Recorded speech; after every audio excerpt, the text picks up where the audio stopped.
저는 지연입니다. 28살이죠. 약혼자 현우와 결혼을 앞두고 있었어요. 그때만 해도 모든 게 순탄할 거라고 생각했습니다. 시댁에 자주 드나들기 시작한 건 약혼 후 한 달 정도 지났을 때였어요.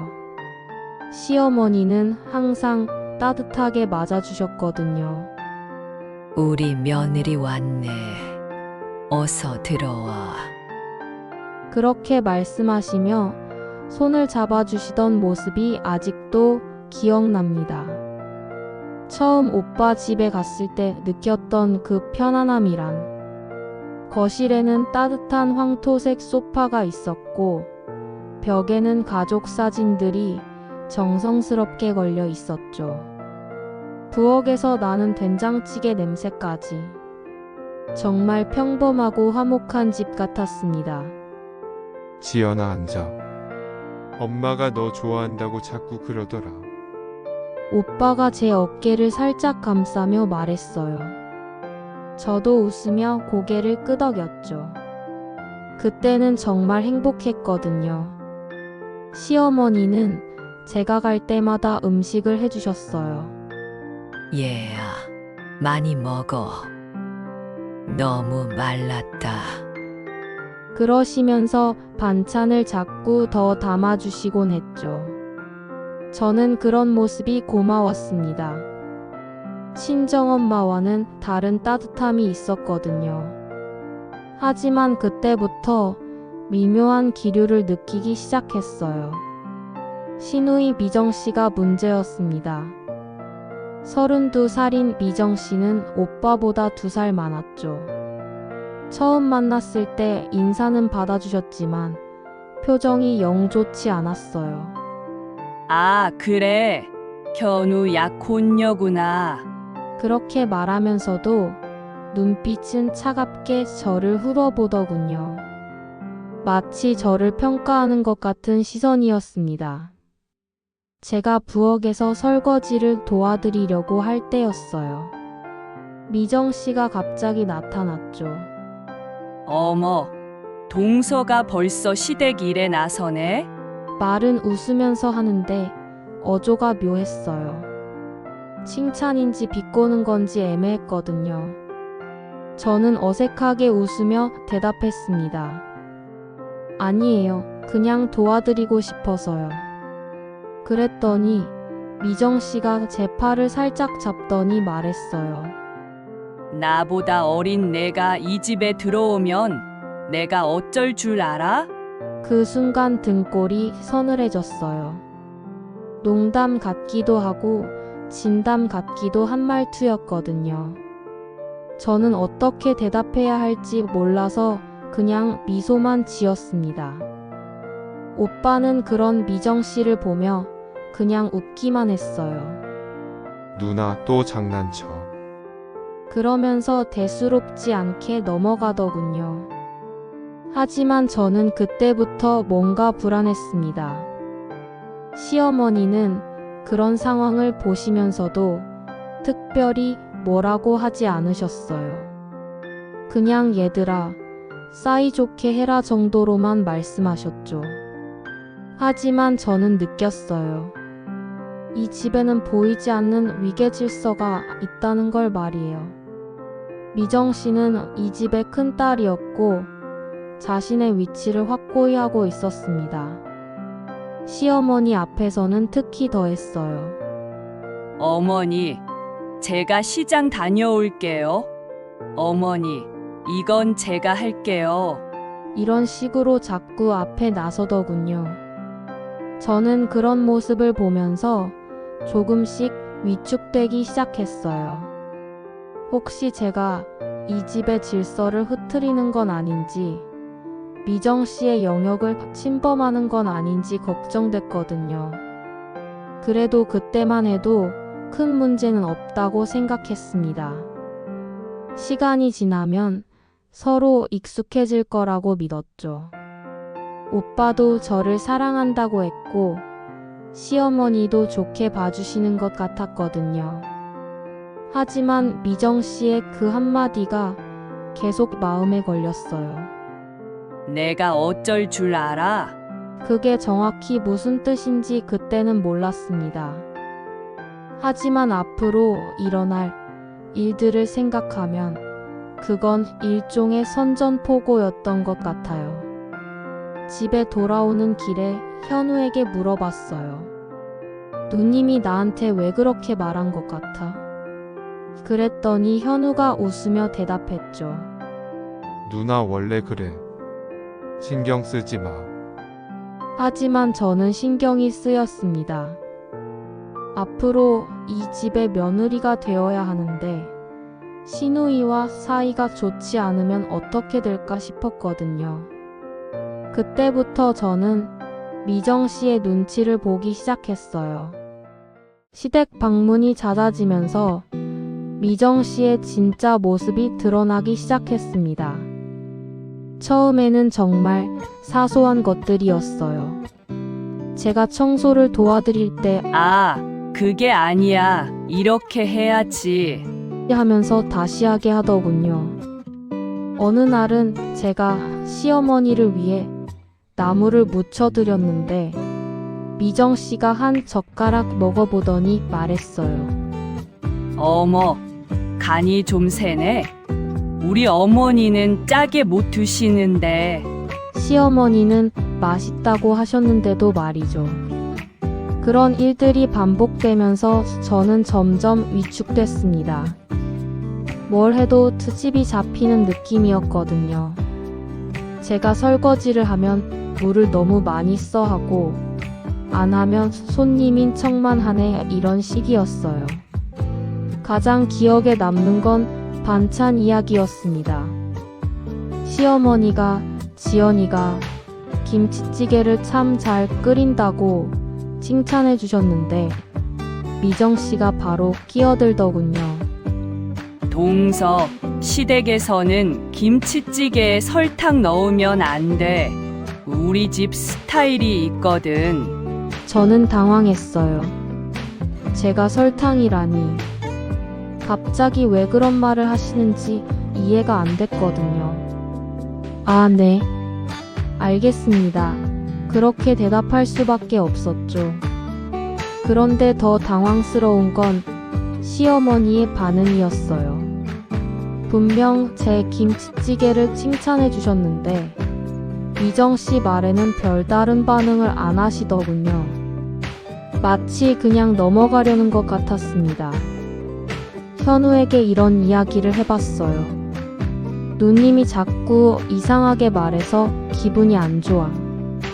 그랬더니 현우는 대수롭지 않게 반응했습니다. 누나가 좀 까칠하긴 하지만 나쁜 뜻은 아닐 거야. 하지만 저는 점점 확신하게 됐어요.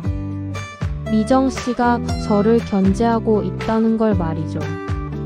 그리고 그게 단순한 시누이의 질투가 아니라는 것도 느꼈습니다. 어느 날 시댁에 갔는데 미정 씨가 저를 부엌으로 불러내더군요.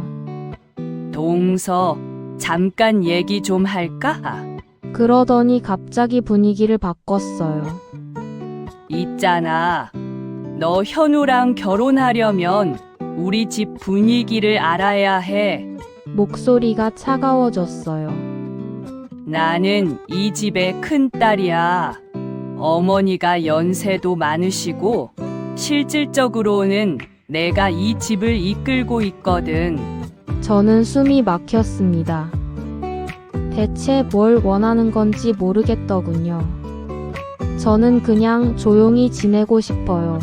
그렇게 말했죠. 그랬더니 미정 씨가 비웃듯이 웃었어요. 조용히? 그럼 진짜 조용히 해. 괜히 나서지 말고. 내 말 잘 들어. 시댁에서는 이렇게 하는 게 맞아. 배워둬. 그 순간 정말 화가 났어요.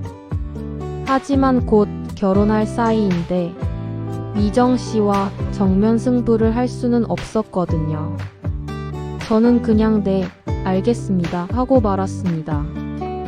집에 돌아와서 거울을 보니 제 얼굴이 창백해져 있더군요.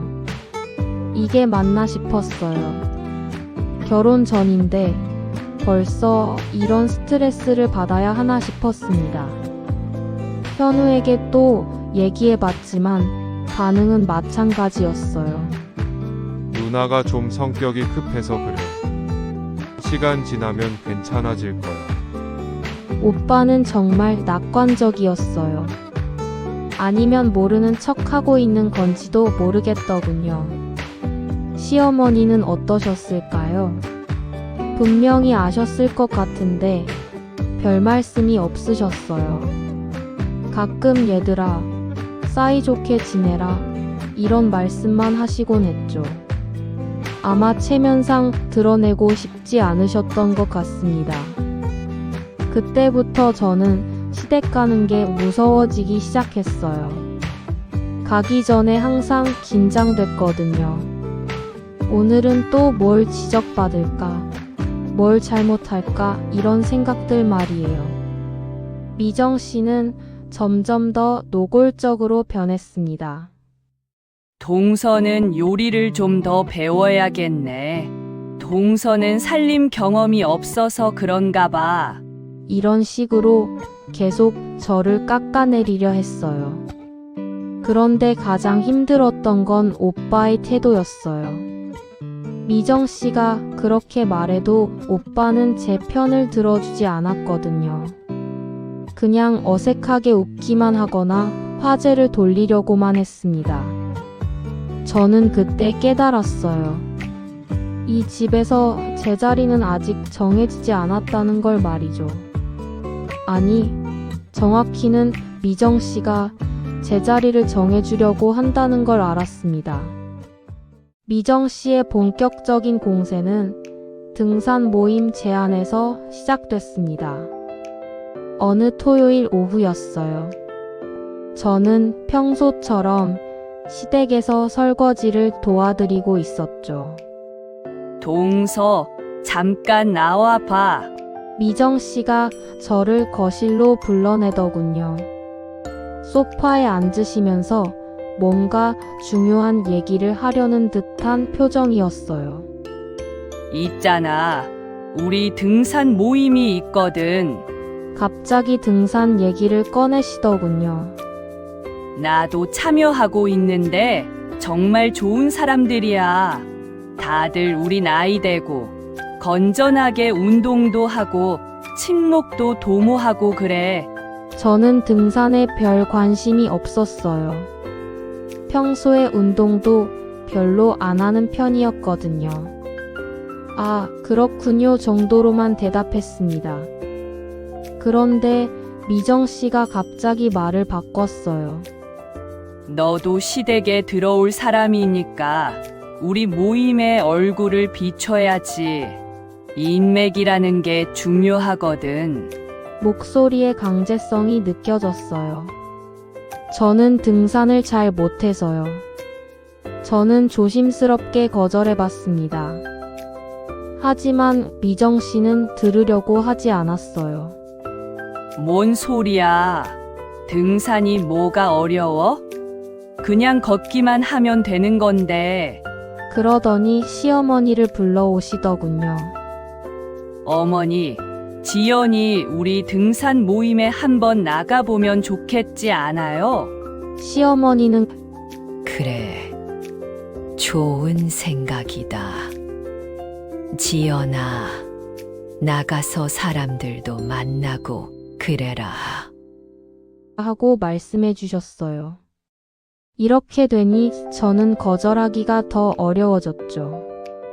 결국 다음 주 일요일에 등산을 가기로 했습니다. 미정 씨는 옷도 제대로 입고 와야 해. 등산복 있지? 없으면 사야겠네. 이런 것까지 챙겨주셨어요. 그 주 내내 마음이 무거웠습니다. 왜 그렇게 제가 등산 모임에 나가는 걸 원하는지 이해가 안 됐거든요. 하지만 이미 약속한 이상 가야 했죠. 일요일 아침 일찍 미정 씨와 만나서 등산장으로 갔습니다. 차 안에서 미정 씨가 모임 사람들에 대해 설명해 주더군요. 다들 좋은 사람들이야. 특히 김 사장님은 정말 인품이 좋으셔. 등산장에 도착하니 이미 여러 사람들이 모여 있었어요. 중년 남녀들이 대부분이었죠. 미정 씨가 저를 소개해 주셨습니다. 우리 동서야. 곧 시집 올 예정이거든. 사람들이 반갑게 인사해 주셨어요. 어머, 예쁘네, 신랑감이 좋겠어. 이런 말들을 해주시더군요. 처음엔 나쁘지 않은 분위기 같았습니다. 등산을 시작했는데 생각보다 힘들지 않았어요. 경사도 그리 가파르지 않았고 다들 천천히 올라가더군요. 중간중간 쉬면서 이야기도 나누고 했습니다. 그런데 점점 이상한 기류를 느끼기 시작했어요. 몇몇 분들의 대화 내용이 묘했거든요. 지난번에 그분과 어떻게 됐어? 혹시 남편한테 들키지 않았어? 이런 식의 대화들이었어요. 저는 뭔가 불편했지만 모른 척 했습니다. 아마 제가 잘못 들은 거겠거니 했죠. 하지만 점점 더 노골적인 대화들이 오갔어요. 점심시간에 정자에서 도시락을 먹는데 한 아저씨가 저에게 다가왔습니다. 지연 씨라고 했지? 나는 박 실장이야. 인사는 정중했지만 눈빛이 이상했어요. 미정 씨한테 많이 들었어. 예쁘다고 하더니 정말 예쁘네. 그러면서 제 옆에 앉으려고 하더군요. 저는 자리를 조금 비켜줬지만 마음이 불편했습니다. 지연 씨는 뭐 하는 사람이야? 결혼 언제 해? 이런 질문들을 계속 하더군요. 저는 대답하면서도 빨리 이 자리를 벗어나고 싶었어요. 그때 미정 씨가 다가왔습니다. 어머, 박 실장님이랑 얘기하고 있네. 박 실장님은 정말 좋은 분이야, 지연아. 그러더니 저를 두고 다른 곳으로 가버리시더군요. 박 실장은 더욱 적극적으로 변했어요. 지연 씨, 연락처 좀 줄 수 있어? 앞으로 자주 만날 것 같은데. 저는 당황해서 그럴 필요는 없을 것 같아요 하고 거절했습니다. 하지만 박 실장은 포기하지 않았어요. 뭔 소리야. 우리 모임 단톡방도 있는데 들어와야지. 그러면서 자꾸 핸드폰 번호를 물어보더군요. 저는 정말 불편했지만 어떻게 해야 할지 몰랐습니다. 미정 씨는 어디 가고 없고 다른 사람들은 자기들끼리 이야기하고 있었거든요. 결국 하산하면서도 박 실장은 계속 제 주변을 맴돌았어요. 다음에도 나와야 해. 이런 모임이 얼마나 소중한 건데. 그러면서 어깨를 툭툭 치기도 하더군요. 집에 돌아오는 길에 미정 씨에게 물어봤어요. 언니, 박 실장님이 좀 이상하게 느껴졌어요. 그랬더니 미정 씨가 웃으면서 대답했습니다. 뭔 소리야. 박 실장님은 정말 좋은 분이야. 그냥 친근하게 대하는 거지. 뭘 이상하게 생각해. 그러더니 저를 흘끔 보시며 말했어요. 너 혹시 남자들한테 너무 예민한 거 아냐? 그 말에 저는 할 말이 없었어요. 혹시 제가 괜한 오해를 한 건가 싶기도 했거든요. 하지만 마음 한편으로는 뭔가 잘못됐다는 느낌이 지워지지 않았습니다.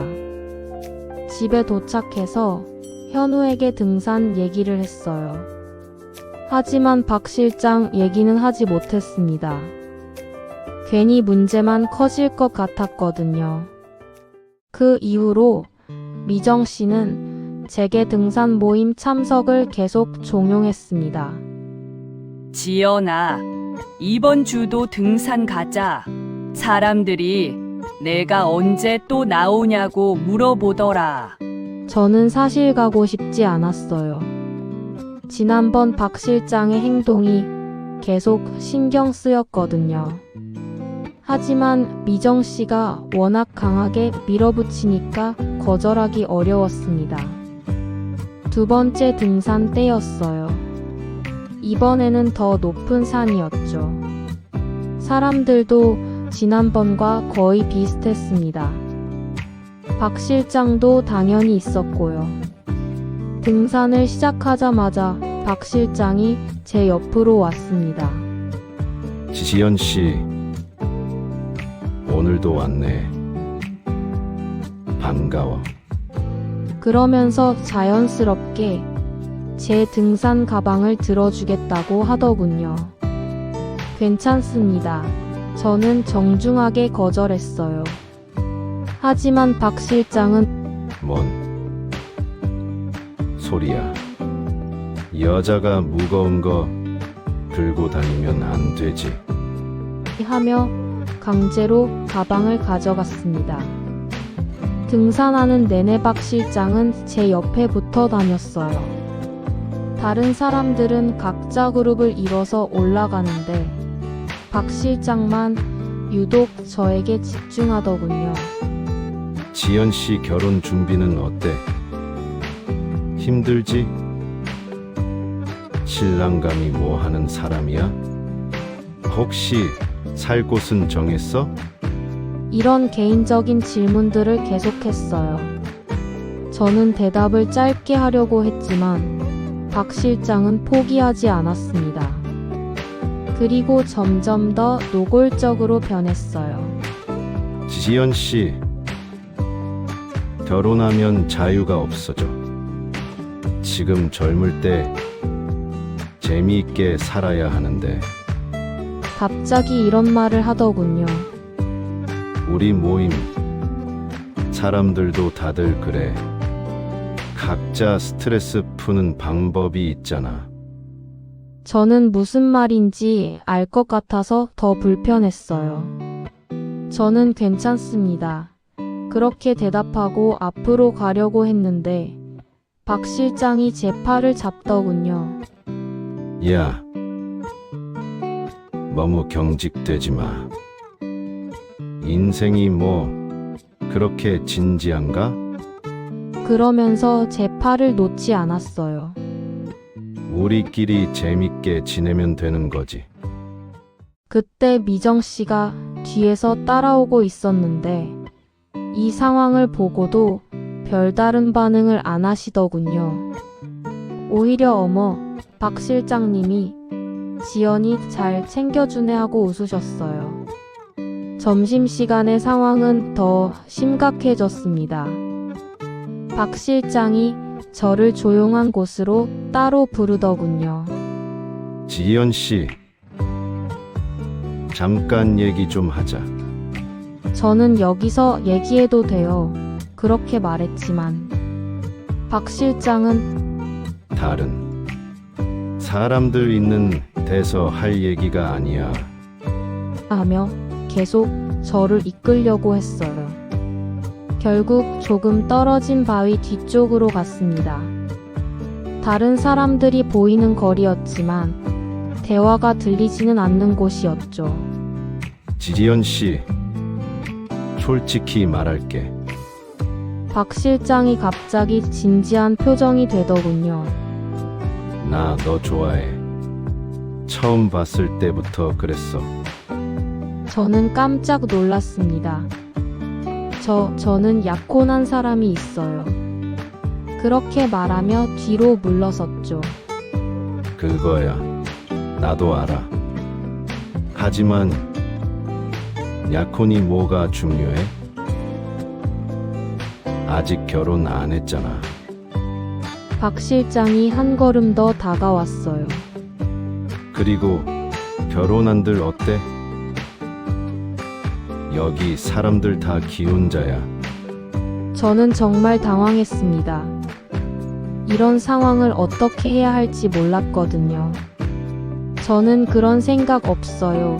분명하게 거절했습니다. 하지만 박 실장은 계속 말을 이어갔어요. 지연 씨, 세상 물정을 너무 모르는 것 같아. 요즘 사람들 다 이래. 서로 스트레스 풀어주고 재미있게 살고 그러는 거야. 저는 정말 싫어요. 이런 얘기 그만해주세요. 저는 목소리를 높였습니다. 하지만 박 실장은 웃기만 했어요. 뭐 그렇게 흥분해? 그냥 제안일 뿐이야. 그러더니 제 어깨에 손을 올리려고 하더군요. 저는 재빨리 피했습니다. 연락처 하나만 달라고. 카톡이라도. 박 실장이 포기하지 않고 계속 말했어요. 미정 씨도 알고 있는 사이잖아. 뭐가 문제야? 바로 그때 미정 씨가 나타났습니다. 여기 있었구나. 뭐 하고 있어? 상황을 다 봤을 텐데 태연하게 물어보더군요. 박 실장이 웃으며 대답했어요. 지연 씨랑 얘기 좀 하고 있었어. 연락처 달라고 하는데 안 준다네. 그랬더니 미정 씨가 저를 보며 말했습니다. 어머, 동서도 인기 많네. 그냥 재밌게 즐기면 되는 거야. 너무 딱딱하게 굴지 말고. 저는 귀를 의심했어요. 미정 씨가 이 상황을 옹호하고 있는 거였거든요.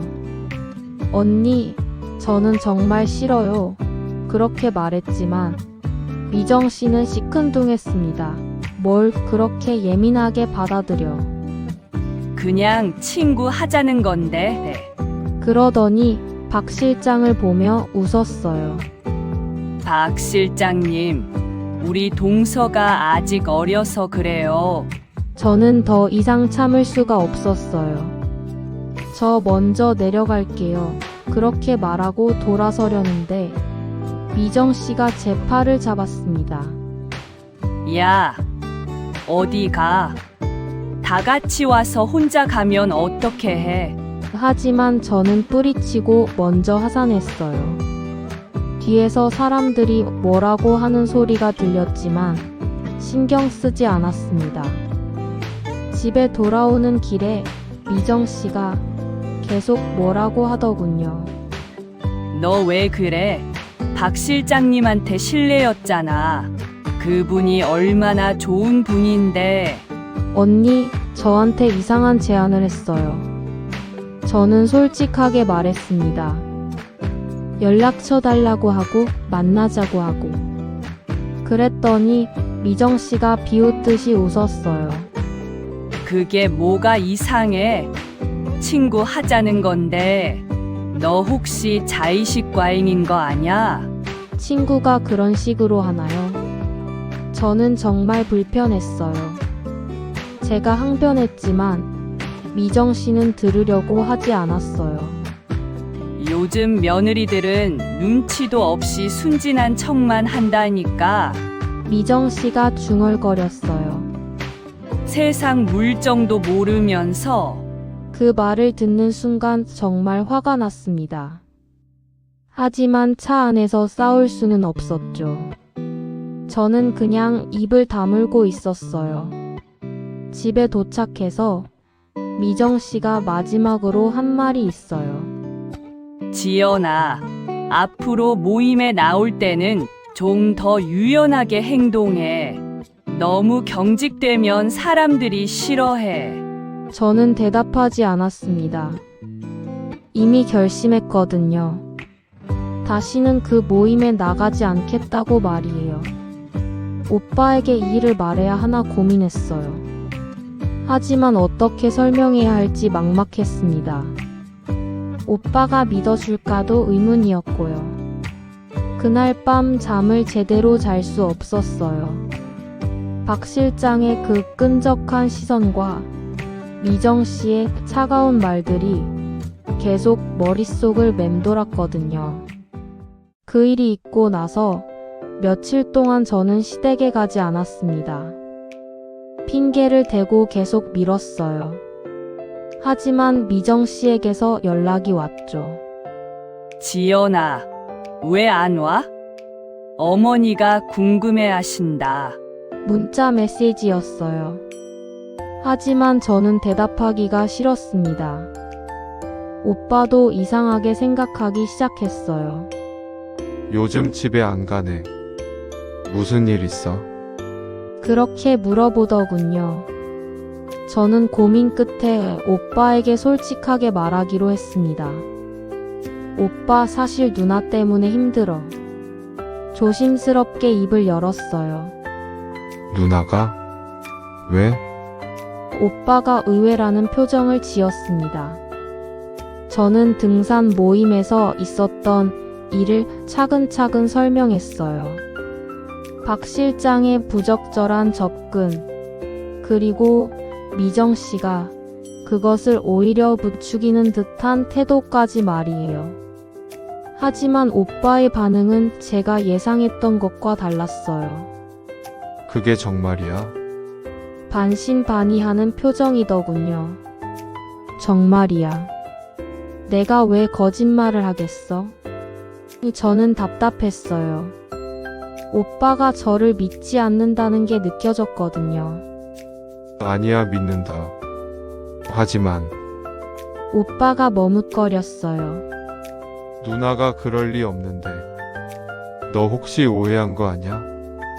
그 순간 정말 허탈했습니다. 제가 겪은 일을 오빠조차 의심하고 있다니요. 오해라고? 그럼 내가 뭘 오해했다는 거야? 아니야, 그런 뜻이 아니라. 오빠가 당황해하며 말을 이었어요. 누나 성격은 좀 직선적이긴 하지만 그런 악의는 없을 거야. 직선적인 게 문제가 아니야. 그 남자가 나한테 이상한 제안을 했는데 누나는 오히려 그걸 부추겼다고. 저는 목소리가 높아지는 걸 막을 수 없었어요. 오빠가 한숨을 쉬더군요. 지연아, 일단 진정해. 내가 누나한테 얘기해 볼게. 얘기해봐. 뭘 어떻게 얘기하겠다는 거야? 저는 더욱 답답했어요. 오빠, 너는 지금 누구 편인 거야? 그 질문에 오빠는 말문이 막혔어요. 한참 있다가 말했어요. 당연히 내 편이지. 하지만 가족이잖아. 가족이라고 다 옳은 게 아니야. 저는 정말 화가 났어요. 내 누나가 내게 한 일을 알면서도 그렇게 말할 수 있어? 오빠는 더 이상 뭐라고 할 말이 없는 듯 했어요. 그냥 일단 오해가 있었을 수도 있으니까 내가 중간에서 잘 조절해 볼게, 이런 식으로만 말했습니다. 하지만 저는 느꼈어요. 오빠가 근본적으로는 미정 씨 편이라는 걸 말이죠. 아니면 문제를 회피하고 싶어 한다는 걸요. 그날 이후로 오빠와의 관계도 어색해졌습니다. 서로 이 문제에 대해서는 얘기하지 않았지만 뭔가 벽이 생긴 느낌이었어요. 며칠 후 시어머니에게서 직접 연락이 왔습니다. 지연아, 요즘 왜 안 와? 아버지가 보고 싶어 한다. 저는 어쩔 수 없이 시댁에 갔어요. 시어머니는 반갑게 맞아주셨지만 미정 씨의 표정은 좋지 않았습니다. 어머, 동서 오셨네. 요즘 바쁘신가 봐요. 미정 씨가 비꼬듯이 말했어요. 등산 모임 사람들이 언제 또 나오냐고 물어봤는데 저는 대답하지 않고 그냥 미소만 지었어요.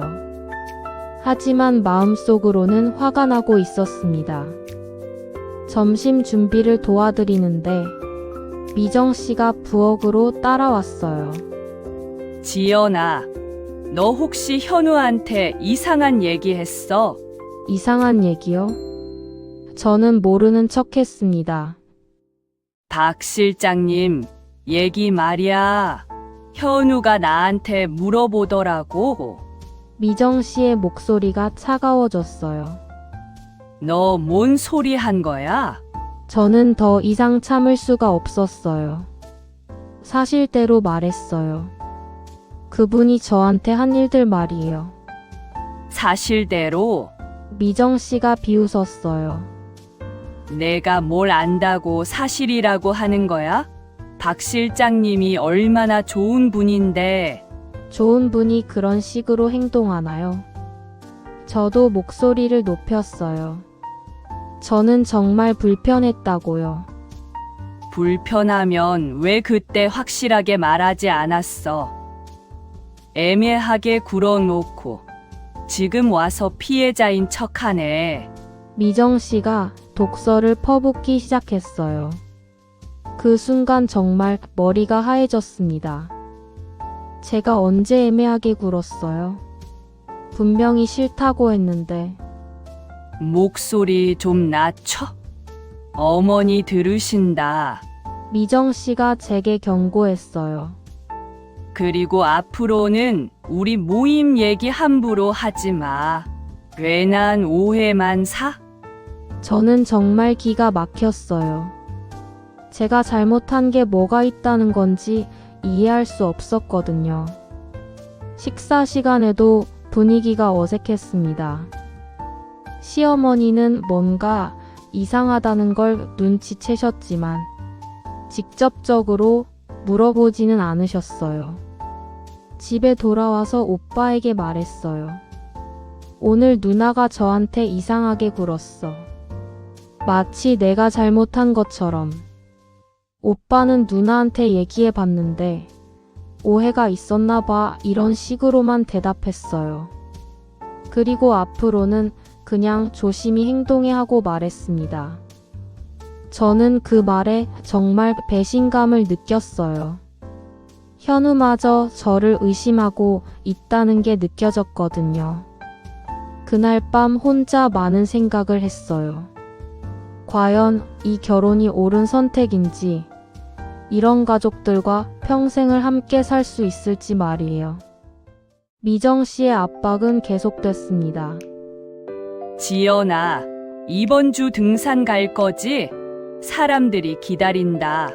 문자가 왔어요. 저는 더 이상 피할 수 없다는 걸 알았습니다. 계속 거절하면 더 큰 문제가 될 것 같았거든요. 하지만 이번에는 확실히 선을 긋기로 결심했어요.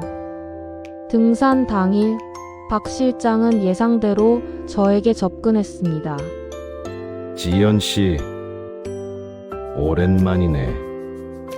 그동안 어디 있었어? 바빠서요. 짧게 대답하고 다른 사람들 쪽으로 가려고 했는데 박 실장이 제 앞을 막아섰어요. 뭐가 그렇게 바빠? 결혼 준비?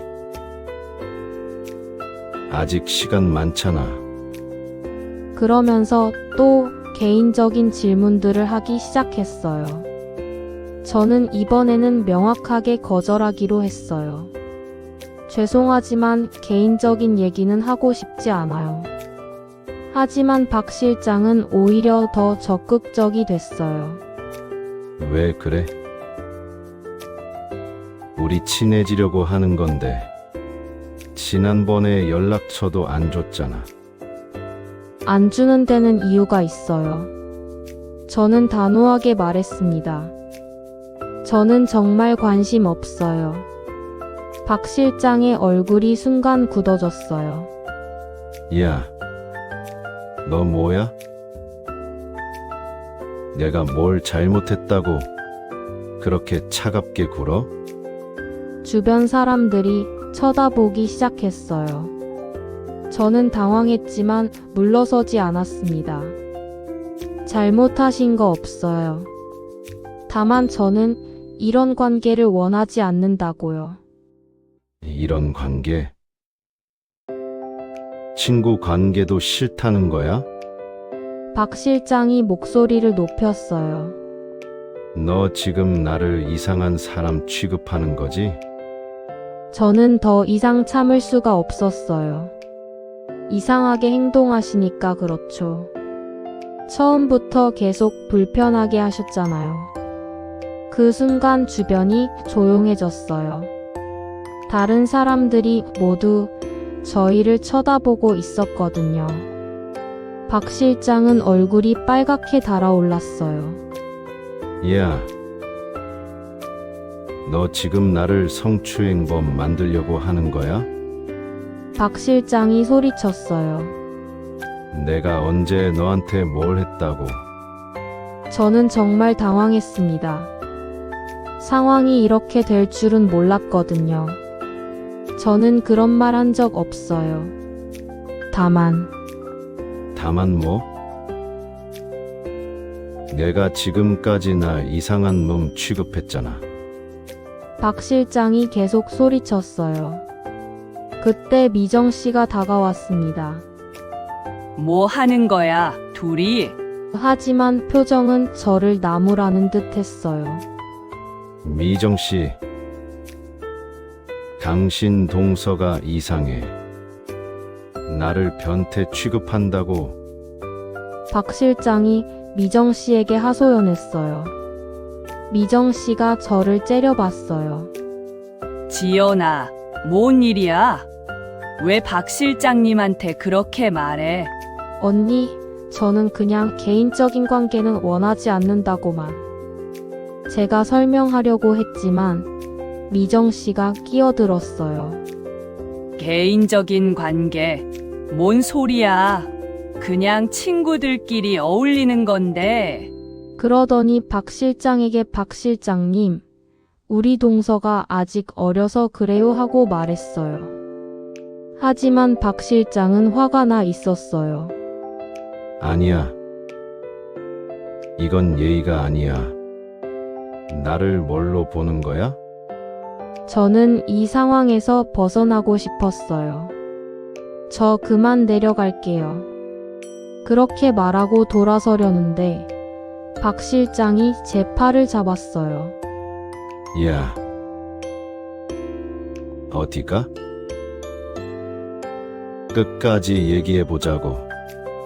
힘이 세서 제가 움직일 수가 없었어요. 놓아주세요. 저는 소리쳤어요. 그 순간 다른 사람들이 개입하기 시작했습니다. 야, 놔줘. 여자한테 그러면 어떡해. 누군가 박 실장을 말렸어요. 박 실장은 제 팔을 놓긴 했지만 여전히 화가 나 있었어요. 이 여자가 나를 이상한 놈 만들었다고. 저는 그 자리를 박차고 나왔어요. 뒤에서 사람들이 뭐라고 하는 소리가 들렸지만 신경 쓰지 않았습니다. 혼자 하산하면서 눈물이 났어요. 왜 이런 일이 생긴 건지, 제가 뭘 잘못한 건지 모르겠더군요. 집에 돌아와서 현우에게 전화했어요. 오늘 일어난 일 얘기해 줄게. 그리고 자초지종을 설명했습니다. 하지만 오빠의 반응은 역시나 실망스러웠어요. 너가 좀 부드럽게 거절하지 그랬어. 왜 그렇게 강하게 나가? 부드럽게 거절했는데도 계속 그랬다고. 저는 답답했어요. 그럼 어떻게 해야 하는 거야? 그래도 공개적으로 그렇게 하면 어떻게 해? 누나 입장도 생각해봐. 오빠가 또 미정 씨 편을 들었어요. 그날 밤 미정 씨에게서 전화가 왔어요. 지연아, 너 오늘 정말 심했다. 박 실장님이 얼마나 기분 나빠하시는데. 언니, 저는 잘못한 게 없어요. 저는 끝까지 버텼습니다. 잘못한 게 없다고? 남자 체면을 그렇게 구기면 어떻게 해? 미정 씨가 화를 냈어요. 우리 모임 분위기 다 깼잖아. 그럼 제가 참아야 하는 거예요. 저도 목소리를 높였어요. 참는 게 아니라 적당히 넘어가면 되는 거지. 세상 살아가는 지혜라는 게 있어. 미정 씨의 말에 저는 정말 기가 막혔어요. 전화를 끊고 나서 정말 많은 생각이 들었어요. 과연 제가 이 가족과 함께 살 수 있을까 하는 의문이 들기 시작했습니다. 하지만 더 큰 문제는 다음 날부터 시작됐어요. 미정 씨를 통해 시댁에 이상한 소문이 퍼지기 시작한 거였습니다. 다음 날 아침 오빠에게서 급한 전화가 왔어요. 지연아, 지금 당장 우리 집에 와. 큰일 났어. 무슨 일인지도 모르고 급히 시댁으로 갔습니다. 집에 들어서자마자 분위기가 이상했어요. 시어머니는 얼굴이 굳어져 계시고 미정 씨는 저를 째려보고 있었거든요. 지연아, 앉아. 시어머니가 무거운 목소리로 말씀하셨어요. 얘기 좀 들어야겠다.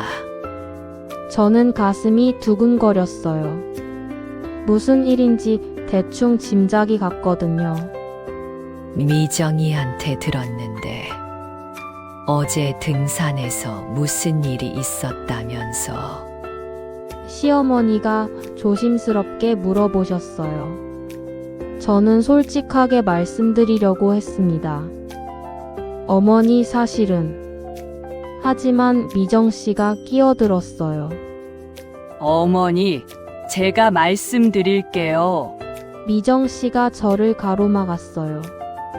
지연이가 박 실장님과 눈이 맞아서 따로 만났는데 갑자기 도망치듯이 나갔대요. 저는 깜짝 놀랐습니다. 언니, 그게 아니에요. 급히 해명하려 했지만 미정 씨는 계속 말을 이어갔어요. 다른 사람들도 다 봤어요. 둘이 따로 떨어져서 뭔가 이야기하더니 지연이가 갑자기 화내면서 나갔다고. 미정 씨의 목소리에는 확신이 있었어요. 그런 게 아니라고요. 저는 소리쳤어요. 박 실장이 저한테 이상한 제안을 해서 거절한 거예요. 하지만 시어머니의 표정이 변하기 시작했어요. 이상한 제안. 그게 뭔 소리야? 저는 자세히 설명하려고 했습니다. 박 실장이 저한테 계속 연락처를 달라고 하고 만나자고 하고. 그랬어. 시어머니가 차가운 목소리로 물어보셨어요. 내가 뭔가 잘못 생각한 거 아냐? 잘못 생각한 게 아니에요.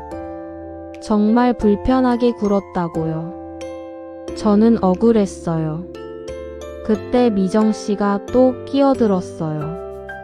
어머니, 사실은 더 있어요. 지연이가 박 실장님을 성추행범 취급했어요.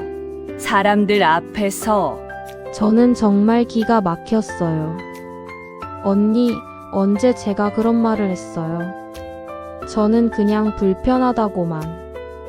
불편하다.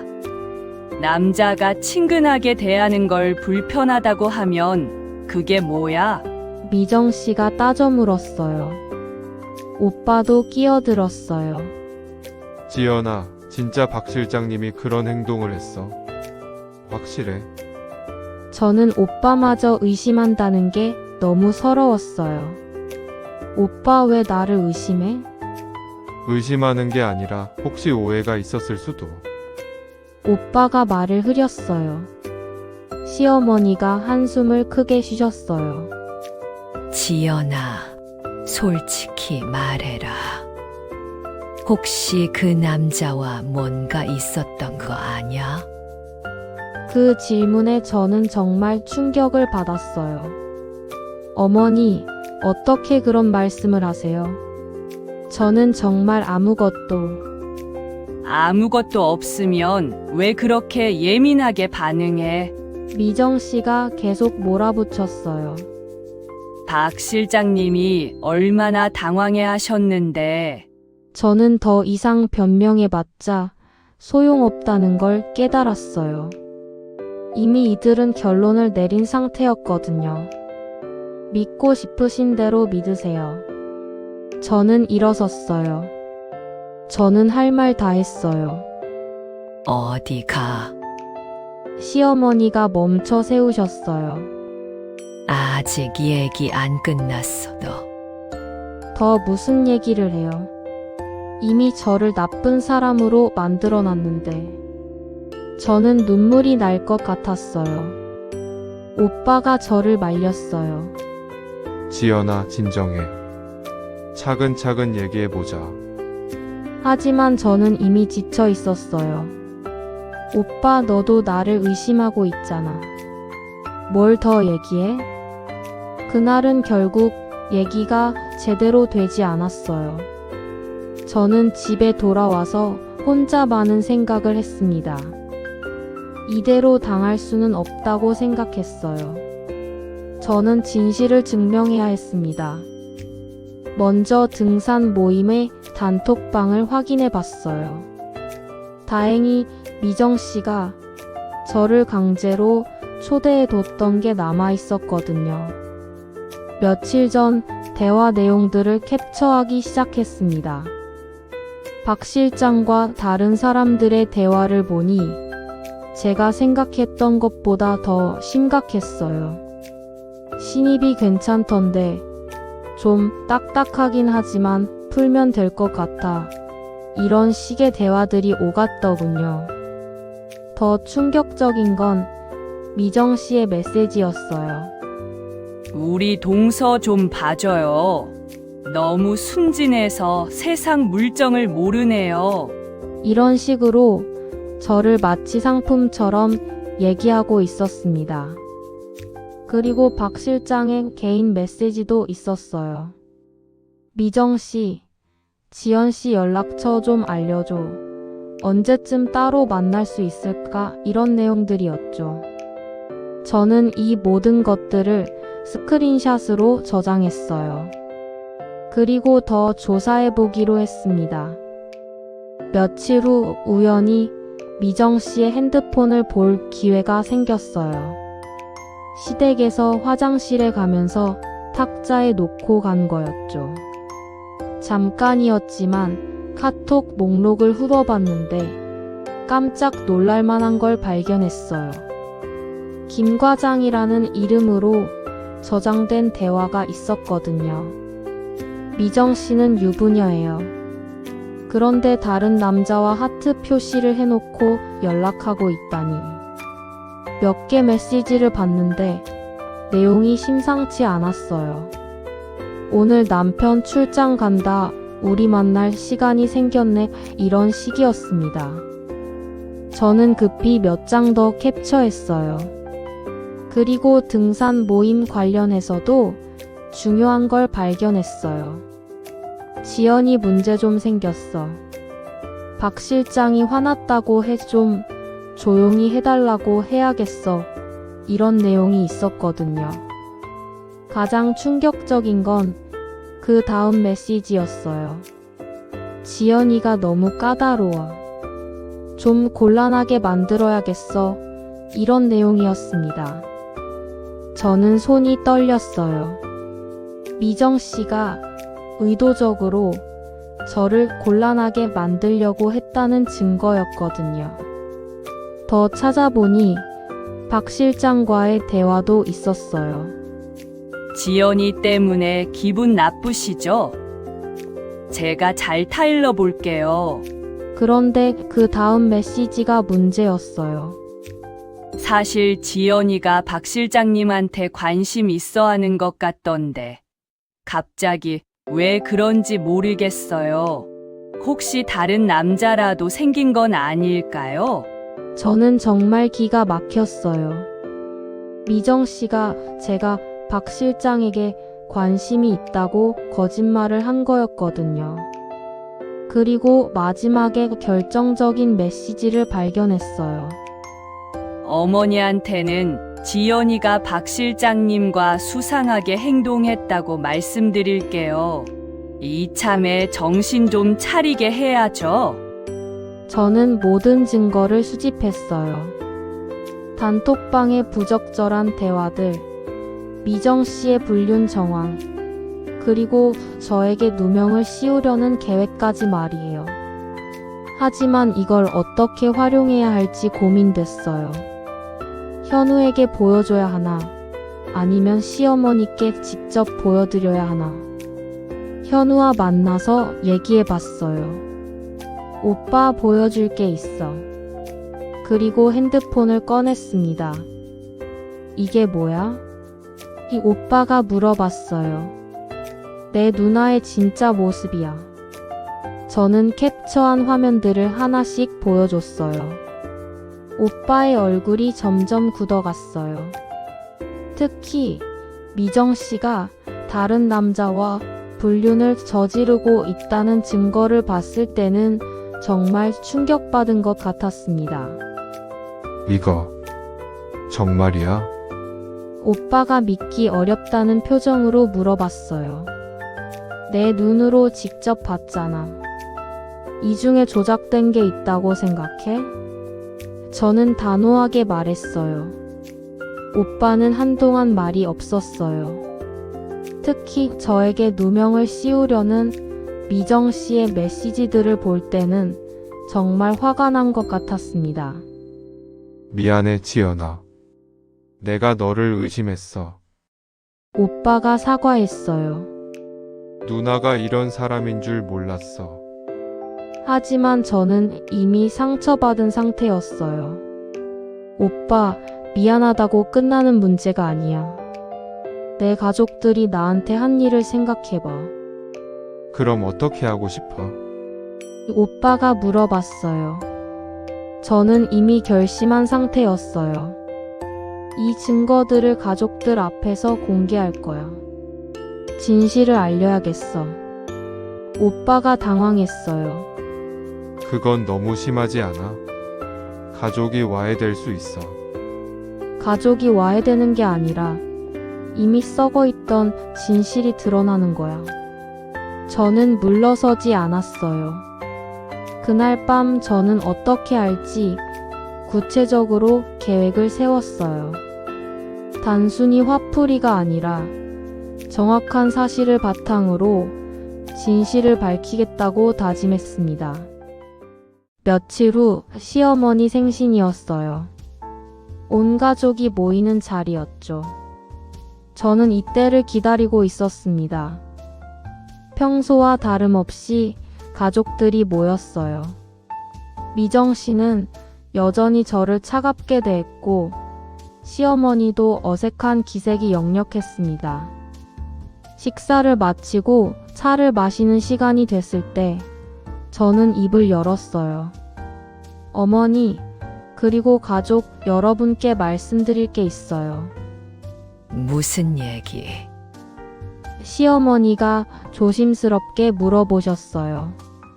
지난번 등산 모임에서 있었던 일에 대한 진실을 말씀드리고 싶어요. 저는 차분하게 시작했어요. 미정 씨의 얼굴이 경직됐어요. 지연아, 그 얘기 또 하려고? 이미 다 끝난 얘기잖아. 끝난 게 아니에요. 오해가 풀어져야 해요. 저는 핸드폰을 꺼냈어요. 제가 억울한 일을 당했거든요. 그리고 등산 모임 단톡방의 대화 내용들을 보여주기 시작했어요.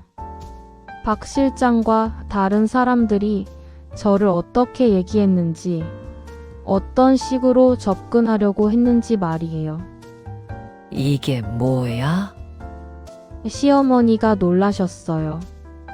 저를 마치 상품처럼 품평하는 내용들이에요.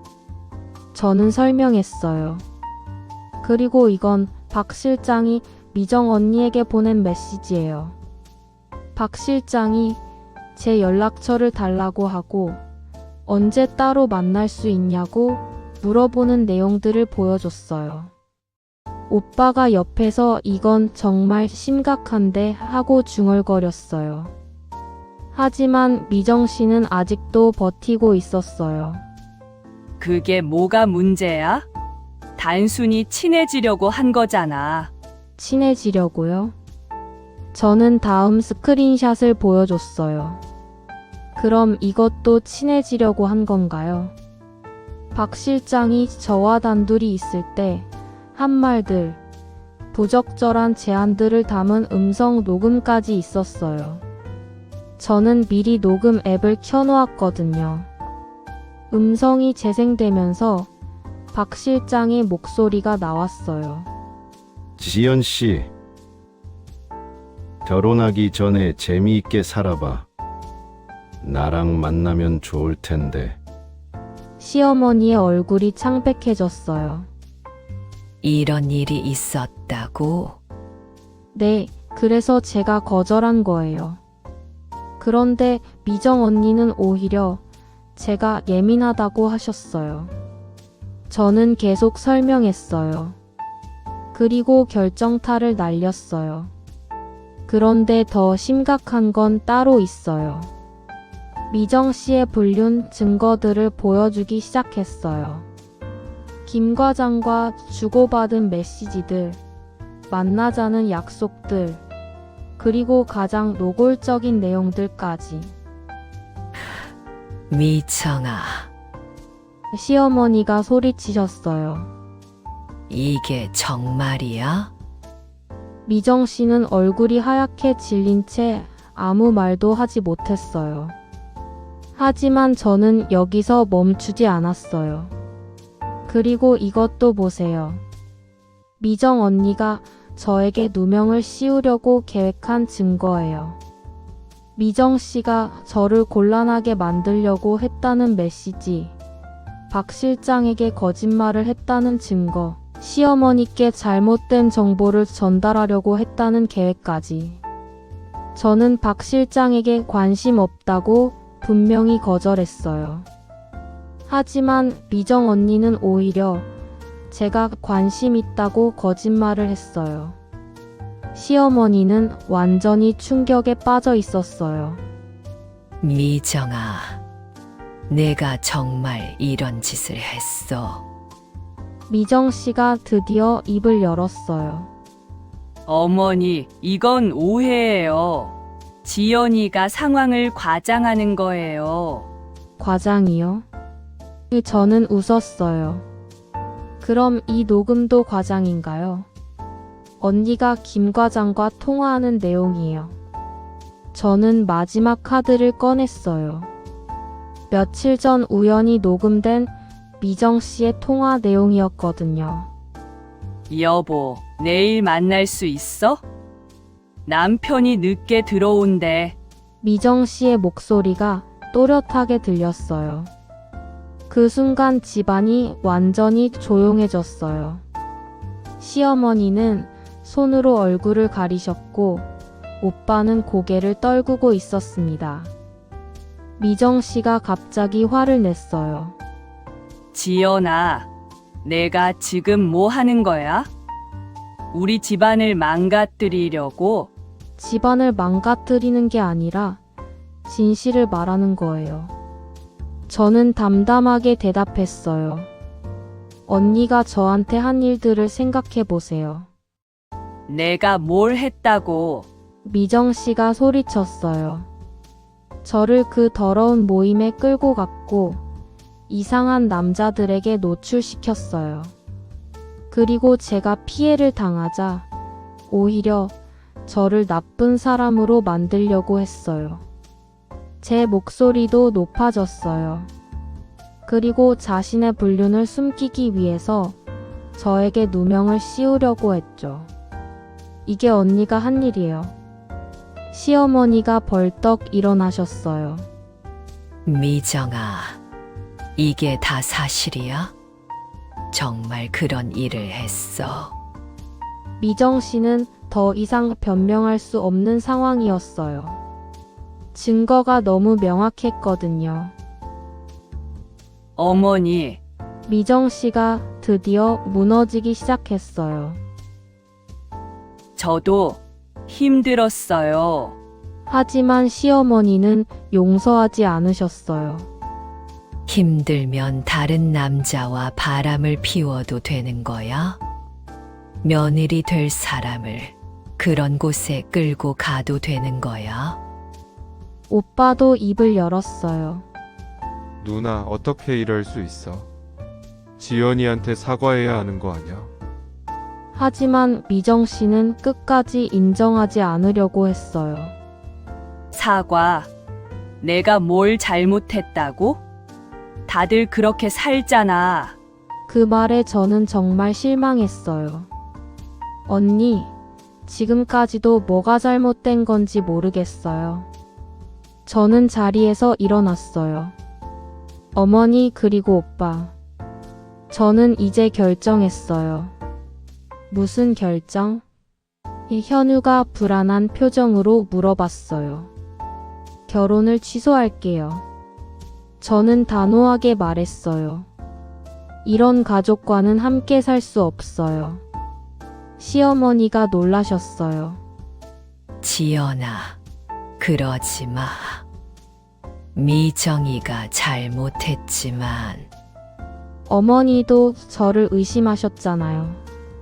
저는 아무 잘못도 안 했는데 나쁜 사람 취급을 받았어요. 저는 눈물이 나려는 걸 참았어요. 그리고 오빠도 마찬가지예요. 처음엔 저를 의심했잖아요. 이런 상황에서 어떻게 결혼을 해요? 오빠가 다급하게 말했어요. 지연아, 미안해. 내가 잘못했어. 다시 생각해봐. 하지만 저는 이미 마음을 정했어요.